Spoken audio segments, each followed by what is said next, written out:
Velocity time graph का slope acceleration कहलाता है, और इस ग्राफ में जो स्लोप है वो ए बी है।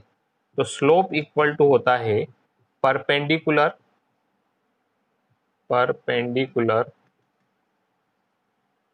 Upon base.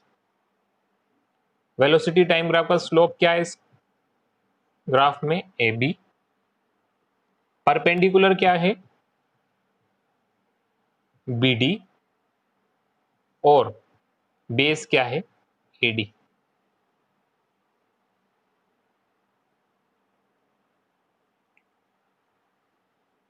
अब यहां तक ओ से लेकर यू तक उसकी इनिशियल वेलोसिटी है। ओ से लेकर ए तक इनिशियल वेलोसिटी क्यों है? क्योंकि स्टार्ट किया है, रेस्ट से स्टार्ट किया है, और कोई भी ऑब्जेक्ट ए तक चले गया है। ठीक है, तो O is the initial velocity और B C is the final velocity. और बी सी तक पहुंचने में उसको कितना इंटरवल लगा है? टाइम इंटरवल लगा है टी। ठीक है, तो हम ए बी की जगह ए पुट कर देंगे। क्यों? क्योंकि वेलोसिटी टाइम ग्राफ का स्लोप ए बी है, और ए बी क्या होगा? एक्सेलरेशन।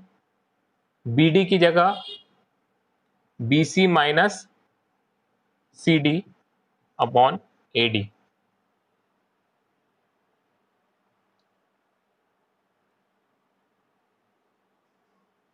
ए बी सी की वैल्यू क्या है? बी। सी डी की वैल्यू यू। क्योंकि देखो ए और सी डी से क्या है? रेक्टेंगल, और रेक्टेंगल की अपोजिट साइड इक्वल होती है, तो ये भी यू हो गया और ये भी टी हो गया। बी माइनस यू, और ए डी की वैल्यू है टी। टी को ट्रांसफर कर दिया तो A T equal to B minus U. फिर यू को ट्रांसफर कर दिया तो U plus A T equal to B. U plus A T equal to B. This is the first equation of motion.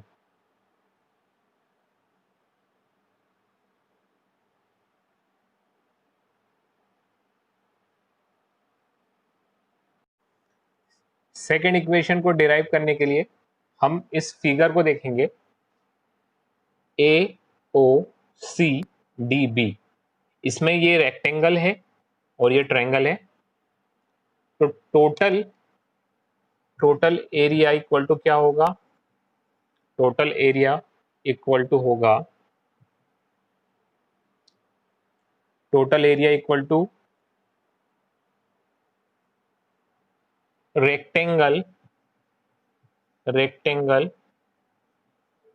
A O C D area plus triangle A D B area. और जो velocity time graph का area होता है वो क्या कहलाता है? Displacement. Velocity time graph का जो एरिया होता है वो डिस्प्लेसमेंट कहलाता है। तो टोटल एरिया की जगह हमने डिस्प्लेसमेंट, और displacement is denoted by S. ठीक है, displacement is denoted by S. ठीक है, displacement is denoted by S.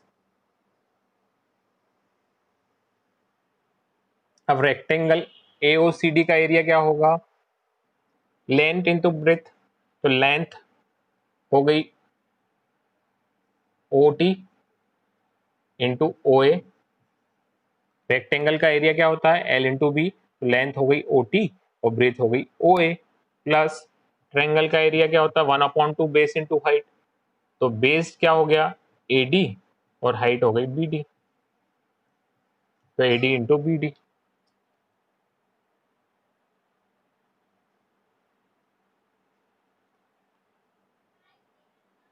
Then S equal to O T means T, O A means U, plus 1/2।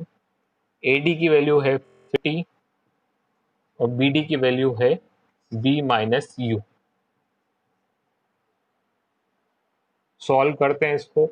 तो S equal to T into U, U T, plus 1/2 T b minus U की जगह रख दिया 80, b minus U की जगह क्या रख दिया 80। तो s इक्वल टू हो गया ut प्लस 1/2 at स्क्वायर। तो this is the second equation of motion.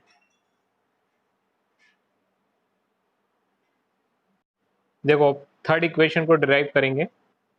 Third equation को डिराइव करने के लिए वही कॉन्सेप्ट लगेगा, पर यहाँ पे हम अब टोटल एरिया इक्वल टू दो फिगर में ना कन्वर्ट करते हुए, ये ट्रेपेजियम दिख रहा है ओ ए बी सी। ट्रेपेजियम कैसे है? ट्रेपेजियम में क्या होता है, दो पैरेलल साइड्स होती हैं, one pair of parallel sides and one pair of non parallel sides. तो ओ ए और बी सी पैरेलल साइड्स हैं और ए बी और O C non parallel sides हैं। ओ ए और बी सी पैरेलल साइड्स हैं और ए बी और O C non parallel sides हैं। ठीक है, तो total area equal to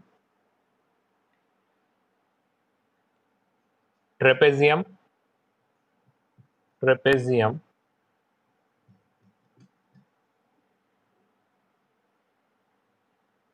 A O C B area, total area equal to area of trapezium A O C B. Clear है? अब velocity time graph का area क्या कहलाता है? डिस्प्लेसमेंट। तो एरिया की जगह लिख दिया डिस्प्लेसमेंट। और ट्रेपेजियम का एरिया क्या होता है? 1/2 sum of parallel sides. Sum of parallel sides means O A plus B C, और हाइट में क्या आ गया? Height is A D, height is A D. 1/2 sum of parallel sides into height, height is AD, as equal to 1/2 OA, OA की value हो गई U, BC की value हो गई B और AD की वैल्यू हो गई T। Then S equal to 1/2 U plus B, T की जगह फर्स्ट इक्वेशन से हम पुट कर सकते हैं B minus U upon A. First equation से कैसे? फर्स्ट इक्वेशन होती है B equal to U plus A T, then u को ट्रांसफर किया तो माइनस में चले गया b minus U upon A equal to T. तो t की वैल्यू हम पुट कर सकते हैं यहाँ पे। Then s equal to 1/2 a plus B A minus B, वो क्या होता है? A square minus B square upon a. इसको सॉल्व करने पर b square minus u square upon 2a, b square minus u square upon 2a। तो ये हो गया 2as equal to b square minus u square. So this is the third equation of motion.